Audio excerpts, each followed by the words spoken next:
Imagine waking up, grabbing your morning espresso, well, wine because it's 79 AD, and looking out your window to see the mountain next door literally ripping itself in half.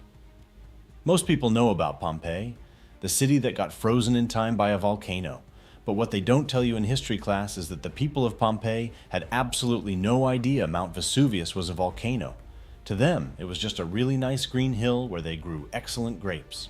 Today, we are breaking down the 24 hours that wiped an entire Roman superpower off the map. We're talking botched escapes, raining rocks, and a teenager who wrote it all down like an ancient TikTok live stream. Smash that subscribe button because things are about to get explosive. 1. The warning signs. They ignored its August, 79 AD. Pompeii is basically the Las Vegas of the Roman Empire. Rich politicians have vacation homes here, there are bars, bakeries, amphitheaters, and a lot of public bathhouses. Life is good. But Vesuvius was waking up, and it was dropping hints like a passive-aggressive roommate.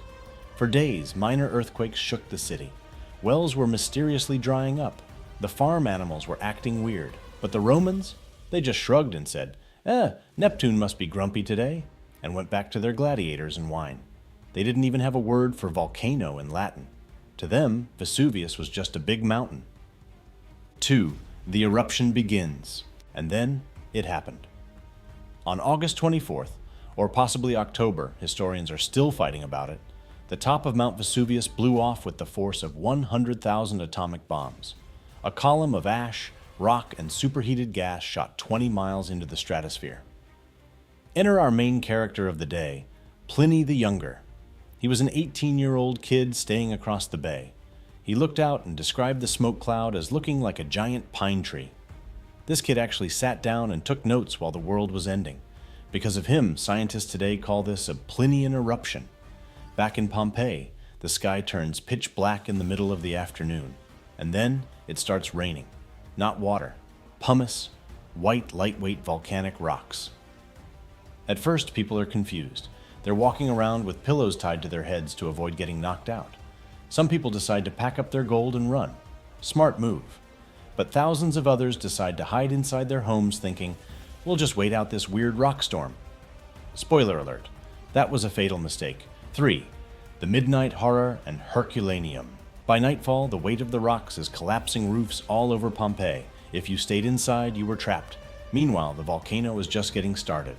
While Pompeii was getting buried in rocks, its neighbor town, Herculaneum, got hit with something way worse, a pyroclastic flow.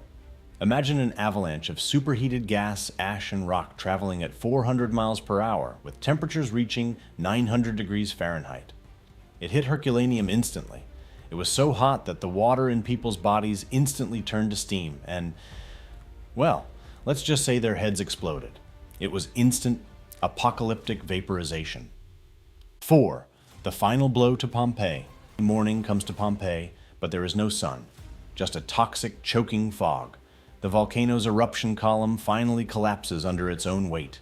The pyroclastic surge roars toward Pompeii. Anyone left alive who survived the collapsing roofs is now suffocated in seconds by toxic sulfur gas.